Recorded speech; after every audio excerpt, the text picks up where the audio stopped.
Assalamualaikum warahmatullahi wabarakatuh.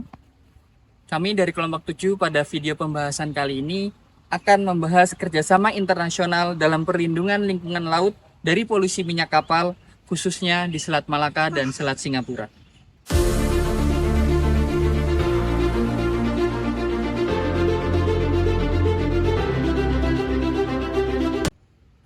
Selat Malaka dan Selat Singapura merupakan jalur pelayaran internasional yang sangat vital, menghubungkan antara Samudra Hindia dan Laut Cina Selatan. Setiap tahunnya, lebih dari 50.000 kapal dagang melintas membawa sekitar sepertiga dari komoditas internasional. Namun, kepadatan lalu lintas di laut di Selat Singapura dan Selat Malaka ini menimbulkan resiko pencemaran minyak, baik akibat kecelakaan kapal, kebocoran, maupun pembuangan operasional secara ilegal. Sejarah juga mencatat sejumlah insiden besar yang terjadi di wilayah ini, seperti tragedi kapal Soamaru pada tahun 1975 dan MT Bunga Kelana 3 pada tahun 2010. Dampaknya sangat merusak, meracuni ekosistem laut, menghancurkan hutan mangrove, hingga mengganggu kehidupan nelayan lokal di sekitar. Oleh karena itu, penting bagi negara-negara yang berbatasan langsung dengan selat ini, yaitu Indonesia, Malaysia, dan Singapura, untuk menjalin kerjasama dalam mencegah, mengurangi, dan mengendalikan resiko pencemaran minyak yang ada di laut. Melalui kerangka hukum internasional juga, seperti UNCLOS 1982 dan MARPOL 73/78, serta berbagai mekanisme kerjasama regional. Ketiga negara tersebut telah membentuk sistem perlindungan lingkungan laut. Akan tetapi, kerjasama ini masih menghadapi beberapa tantangan, seperti minimnya kontribusi negara, pengguna selat, dan lemahnya pengawasan terhadap pembuangan ilegal.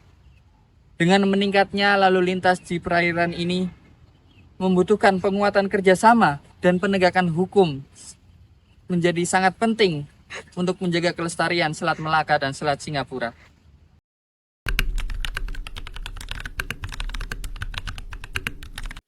Bagaimana hukum internasional mengatur perlindungan lingkungan laut dari polusi dari kapal?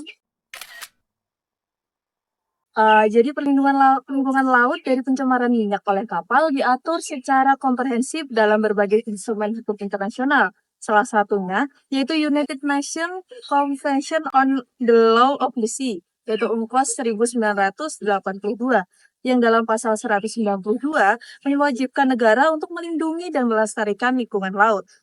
UNCLOS juga menekankan pentingnya kerjasama antara negara pesisir dan pengguna selat dalam mencegah, mengurangi, dan mengendalikan polusi dari kapal. Selain UNCLOS, terdapat MARPOL 73/78, yakni konvensi internasional untuk mencegah pencemaran dari kapal. Konvensi ini secara teknis mengatur pencegahan tumpahan minyak dari kegiatan operasional kapal, khususnya dalam lampiran 1, untuk menghadapi keadaan darurat seperti PRC 1990 yang mewajibkan negara memiliki sistem kesiapsiagaan dan respon terhadap pencemaran minyak, termasuk rencana kontingensi nasional dan kerjasama internasional. Tanggung jawab terhadap pencemaran juga diatur dalam Civil Liability Convention, yaitu CLC 1992 dan Fund Convention pada tahun 1992 juga, yang mengatur kompensasi terhadap korban pencemaran minyak. CLC menetapkan tanggung jawab hukum pemilik kapal secara ketat, sementara FON menyediakan dana kompensasi tambahan jika pemilik kapal tidak mampu menangguhkan seluruh kerugiannya. Keseluruhan rangka ini dilandasi oleh prinsip internasional seperti polluter pay, precautionary principle, and common but different responsibilities, yang menuntut negara dan pelaku industri untuk bertanggung jawab atas dampak lingkungan yang ditimbulkan.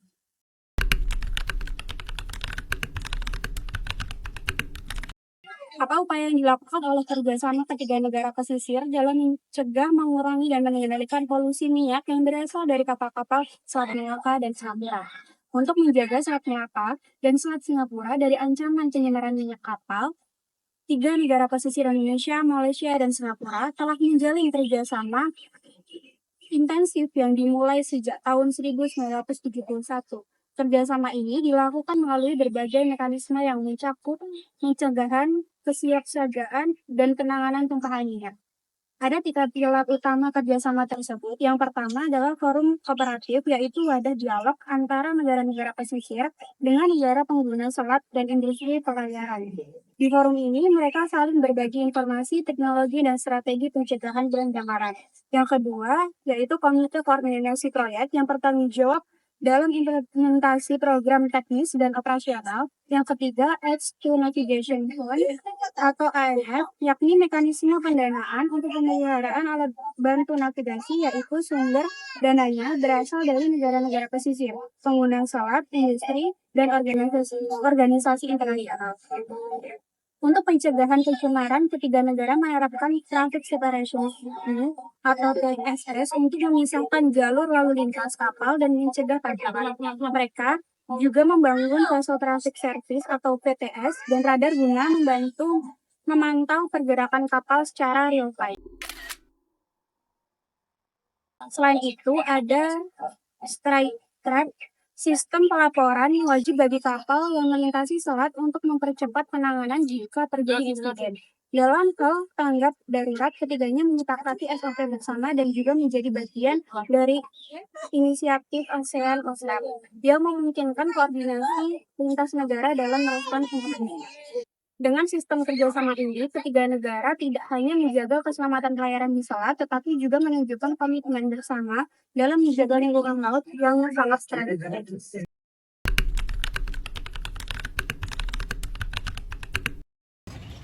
Materi selanjutnya, bagaimana peran pemerintah Indonesia untuk mencegah, mengurangi, dan mengendalikan polusi minyak yang berasal dari kapal-kapal di Selat Malaka dan Singapura. Pemerintah Indonesia memiliki peran yang sangat penting dalam mencegah, mengurangi, dan mengendalikan pencemaran minyak dari kapal, khususnya di wilayah Selat Malaka dan Singapura. Sebagai negara pesisir, Indonesia memiliki tanggung jawab yuridis dan moral untuk menjaga lautnya dari kerusakan lingkungan akibat aktivitas pelayaran internasional. Dalam aspek regulasi, Indonesia telah menetapkan beberapa peraturan perundang-undangan sebagai landasan hukum, antara lain Undang-Undang Nomor 17 Tahun 2008 tentang pelayaran, yang mewajibkan setiap kapal untuk dilengkapi dengan peralatan penanggulangan pencemaran minyak serta memiliki rencana tanggap darurat. Selain itu, Peraturan Pemerintah Nomor 21 Tahun 2010 mempertegas perlunya peralatan pencegahan penyemaran seperti pemisah minyak, air, dan tangki penampung limbah di setiap kapal.